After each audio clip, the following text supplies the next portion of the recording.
Kamu mau tahu nggak cara jadi jutawan dari bisnis online? Bagaimana caranya kamu bisa menghasilkan uang dari internet, dari media sosial, dari online dengan sedikit atau tanpa modal sama sekali? Ini ada beberapa trik yang saya akan share di video ini, makanya kamu jangan sampai kelewatan.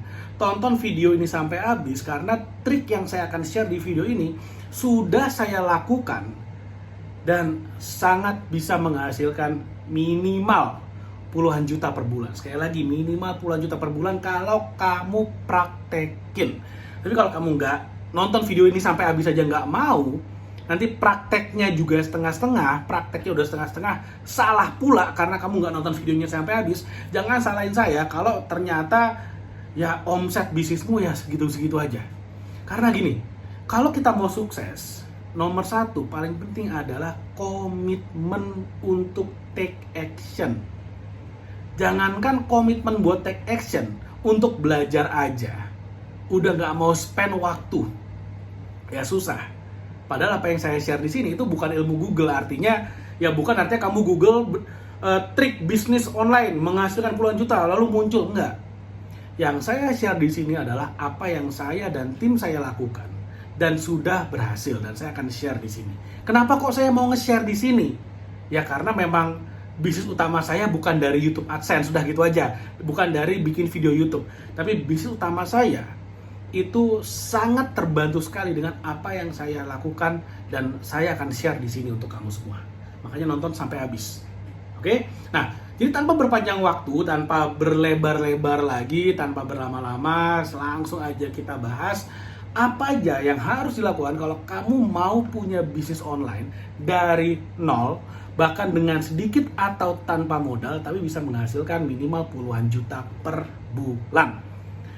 Yang pertama kamu harus lakukan, ini yang nomor satu. Jadi saya asumsikan kamu ini pemula, kamu belum punya bisnis online, kamu baru mau mulai, kamu dari nol sama sekali. Nonton video ini, oke? Nah, yang pertama adalah, yang kamu harus pahami adalah siapa target marketmu. Kamu harus definisikan dulu, kamu mau jualan ke siapa. Bukan jualan apa dulu, jualan ke siapa. Dan percaya sama saya, apapun barangnya selama bukan yang kelewatan aneh banget, itu marketnya pasti ada. Contoh yang kelewatan aneh banget, saya nggak tahu deh, kamu sempat ngejamanin nggak ini? Kalau kamu tahu sebelum handphone keluar itu ada yang namanya pager ya. Jadi dari saya ngomong pager aja udah ketahuan umur saya berapa. Kalau kamu nggak tahu pager, oke, berarti kamu masih muda. Udah sesimpel itu aja. Jadi pager itu dulu semua orang pakai, sekarang udah nggak ada yang pakai. Jadi kalau kamu jualan pager ya jangan harap ada yang mau beli sekarang. Kalaupun ada ya saya nggak tahu, mungkin hanya 1-2 orang aja. Saya nggak bilang nggak ada, tapi mungkin ada 1-2 orang aja. Nah, tapi kita jangan jualan ke 1-2 orang dong, kita jualan ke banyak orang. Minimal ke 1 juta orang. Nah, itu baru seru tuh. Nah, gimana caranya? Sekarang gini, kamu lihat sekelilingmu, orang lagi mengeluh apa? Keluhan itulah marketmu. Contoh. Jadi ini untuk contoh dalam video ini aja ya, saya akan menggunakan satu produk, yaitu adalah ikan. Kenapa ikan? Itu yang tadi terpikir pertama. Ya udah, saya pakai contoh ikan aja. Kalau kamu jualan ikan, kamu bisa jualan ikan itu adalah komoditas. Kalau kamu jualan ikan dan ikannya adalah komoditas, maka kamu harus siap-siap kalau kamu mau memenangkan persaingan adalah dengan cara perang harga. Nah, kalau kamu jualan perang harga, yang ada adalah ya adu murah-murahan, adu kuat-kuatan rugi, sampai kemudian yang terakhir bertahan, dialah yang menang, dia menguasai market. Nah, saya nggak mau ngajarin kamu kayak gitu, karena kamu pemula, baru mau mulai, saya anggap modalmu juga pas-pasan, dan jangan perang harga. Saya akan ajarin gimana caranya supaya kamu nggak terjebak perang harga. Oke? Nah, anggaplah produknya ikan. Kenapa ikan? Karena ikan tuh banyak banget yang makan di Indonesia. Jangankan di Indonesia, mungkin di satu kabupaten tempat kamu tinggal aja ada jutaan tuh konsumennya tuh ikan itu. Jadi banyak banget yang makan dan kebutuhannya ada. Nah, lalu kemudian gimana caranya kamu bisa mengemas ikan supaya kamu bisa jualan tanpa harus khawatir dengan perang harga? Oke, sebelum kita ke sana, kita definisikan dulu siapa marketnya dan apa kebutuhannya. Marketnya, kalau saya jualan ikan, kalau saya nih sekarang, ada yang nawarin saya, "Ded, tolong dong bantuin gue jualan ikan." Yang saya akan lakukan adalah, saya akan menarget orang-orang yang pergi ke gym. Ke gym. Kenapa? Karena mereka adalah orang-orang yang sadar dengan kesehatan dan kebutuhan makronutrisi dirinya. Dan mereka adalah orang-orang yang butuh protein yang tinggi. Ikan itu dikenal dengan hewan yang proteinnya tinggi. Orang-orang yang nge-gym kebutuhan proteinnya tinggi dan mereka sadar mereka perlu proteinnya tinggi. Jadi itu yang saya target. Nah, bagaimana cara saya menarget orang-orang ini? Saya akan buat cerita, saya akan buat story bahwa orang-orang yang nge-gym perlu protein yang tinggi, ikan proteinnya tinggi. Saya akan buat story-nya sedemikian rupa sehingga kalau orang-orang yang nge-gym itu perlu makan ikan. Karena kita bicaranya ini adalah jualan online, maka saya akan buat konten ini, story ini saya akan taruh di media sosial saya. Cara kerjanya seperti itu. Ini kita bicara big picture-nya dulu ya, kita bicara gambaran besarnya dulu. Tapi saya kan nggak punya produk ikan. Ini contohnya kalau ikan ya, tapi saya nggak punya produk ikan. Ya saya nggak punya produk ikan. Gimana caranya ya? Saya akan cari orang-orang yang jualan ikan dan saya akan bantu mereka jualan. Sesimpel itu. Saya jadi affiliate aja, jadi orang tengah aja, jadi middleman aja. Jadi marketing, maklar everything. Nah, jadi marketing aja. Misalnya mereka jual ikan harganya saya nggak tahu, anggap aja 100.000 deh. Lalu kemudian saya nego, saya datengin gitu kan, saya jualin, kasih saya komisi 20% kalau laku. Nah, enak banget. Jadi harga ke saya 80.000, saya jual 100.000. Sesimpel itu. Nah, yang menarik adalah kita jualan online. Kita jualan online, artinya market kita bisa ke seluruh Indonesia. Kalau nggak ke seluruh dunia, bisa ke seluruh Indonesia. Yang pertama saya lakukan, setelah saya tahu deh, saya udah punya ininya, saya udah punya petanya nih, saya udah ngerti apa yang saya mau lakukan seperti yang tadi saya ceritain. Yang pertama saya lakukan, saya bikin akun media sosialnya dulu. Mau Instagram, TikTok, YouTube, saya bikin dulu. Saya nggak mau ribet-ribet mikirnya, saya analisa terlalu dalam, nggak. Saya bikin dulu. Nanti yang mana yang bagus, saya gas, udah gitu aja. Saya fokus di yang nanti kelihatan bagus.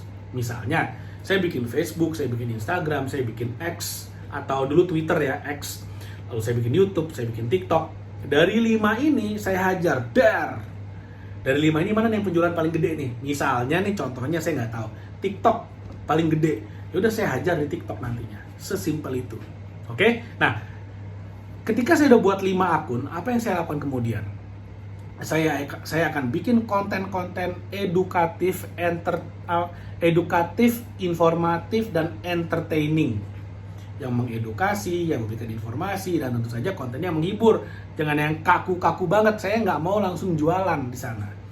Kesalahan banyak pemula, bikin akun, lalu kemudian mereka foto produknya, mereka taruh di sana, bikin 100 postingan, 100-100-nya adalah produknya. Padahal, kalau kamu jadi pelanggan ya, seorang pelanggan tidak masuk Instagram buat belanja. Mereka masuk ke Shopee itu buat belanja, benar. Ke Tokped buat jualan, benar. Tapi ke Instagram, kagak. Ke Instagram tujuannya apa? Buat pamer, buat posting, buat ngecek mantan lagi ngapain. Nah itu, mereka ke Instagram tuh. Ke TikTok buat apa? Bukan buat belanja, buat scroll-scroll aja. Lihat apa yang mereka suka, yang sering muncul di FYP. Itulah gunanya mereka ke TikTok. Jadi kalau misalnya kamu posting di TikTok, posting di Instagram, isinya adalah dijual, murah, diskon. Ya orang skip, orang nggak mau lihat. Tapi kalau misalnya kontennya adalah, isinya adalah bagaimana cara meningkatkan massa otot dengan cepat tanpa harus latihan sampai cedera. Wah, itu orang-orang yang nge-gym suka tuh ngeliat tuh. Gimana caranya dalam waktu 2 jam otot bisa, yang nyeri otot habis latihan bisa langsung hilang nyerinya. Sakit otot hilang dalam 2 jam. Wah, itu mereka suka tuh. Sauna, bermanfaat atau tidak bagi orang yang ingin membesarkan massa otot. Orang yang nge-gym suka. Jadi kalau kamu lihat polanya yang tadi saya ngomong, semua konten yang saya posting di media sosial yang saya bikin itu adalah tentang untuk memenuhi kebutuhan orang-orang yang nantinya saya akan target dalam jualan saya. Saya juga bisa nih posting misalnya 10 tips untuk mengencangkan otot ala Aderai, 10 tips untuk menurunkan kadar lemak ala Arnold Schwarzenegger. Jadi saya bisa masukin tuh. Jadi konten-konten yang saya akan posting itu adalah konten-konten yang nantinya akan disukai atau diminati oleh orang-orang yang akan menjadi target market saya. Ingat loh, tadi saya udah definisikan target marketnya adalah mereka yang suka nge-gym dan ingin memerlukan kadar protein yang tinggi dalam tubuhnya.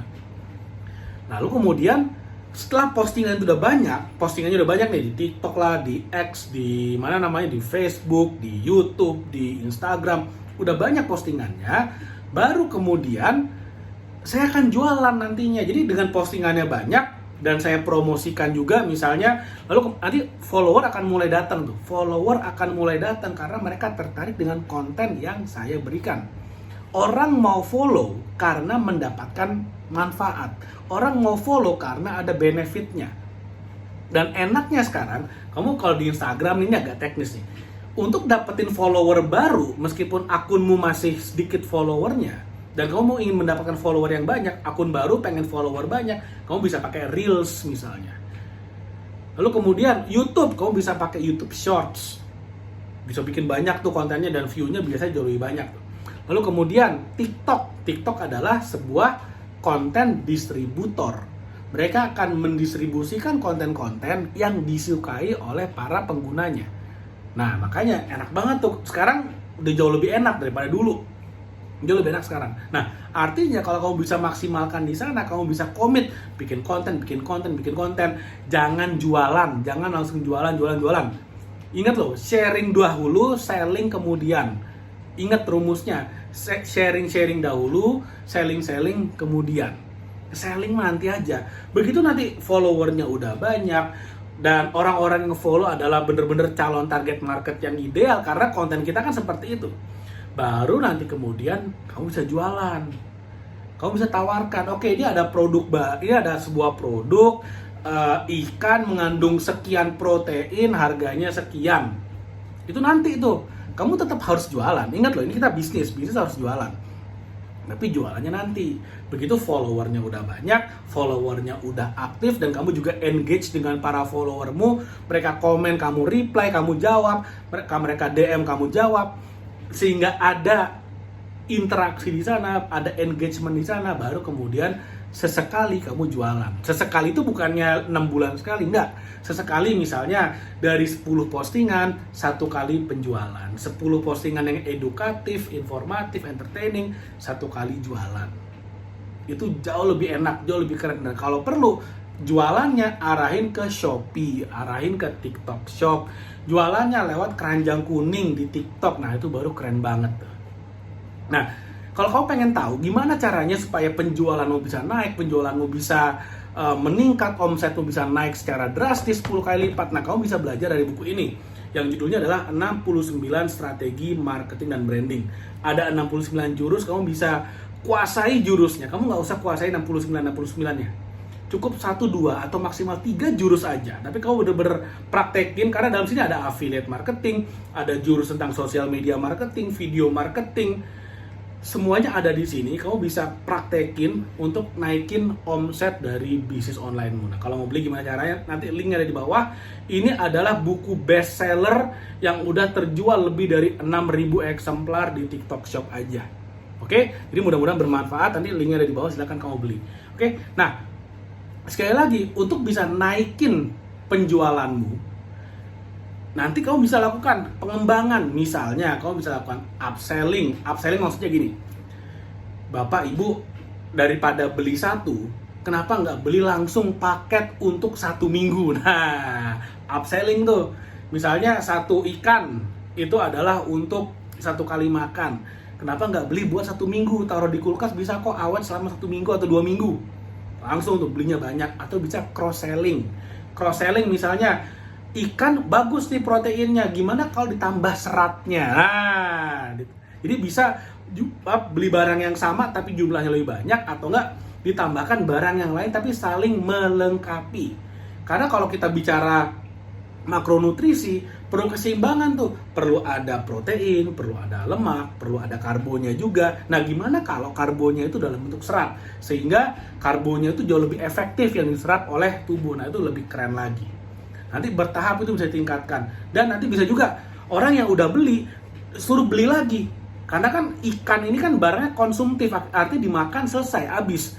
Beli lagi, beli lagi, beli lagi. Nah, itu keren banget. Nanti tambah lagi produknya. Mau nggak? Nanti di sini ada juga yang namanya online course untuk kemudian bisa latihan di rumah. Ada videonya gimana cara nge-gym atau fitnessnya di rumah aja juga bisa. Wah, itu keren banget. Jadi kalau semua itu dilakukan, kamu bukan jualan produk sebenarnya. Kamu membangun sebuah bisnis di mana kamu akan mempunyai database customer yang loyal. Di saat yang sama, kamu juga membuat mereka beli dan lagi. Nanti mereka akan memberikan referral juga kepada teman-temannya yang mereka rasa perlu dengan program dan produk yang kamu jual. Nah, itulah yang namanya membangun bisnis online dari nol dan tanpa modal. Modalnya apa coba? Datang ke pasar, datang ke temenmu yang jualan barang apapun, itu gratis. Bikin media sosial gratis, bikin konten, posting konten gratis, datengin follower gratis, semua tanpa modal, men. Yang diperlukan apa? Satu, komitmen. Kedua, kerja keras. Ketiga, niat dan waktumu. Kamu akan berhasil. Oke, mudah-mudahan apa yang saya share bermanfaat. Jangan lupa like video dan share video ini, dan subscribe YouTube channel ini. Thank you, sampai ketemu lagi di video berikutnya.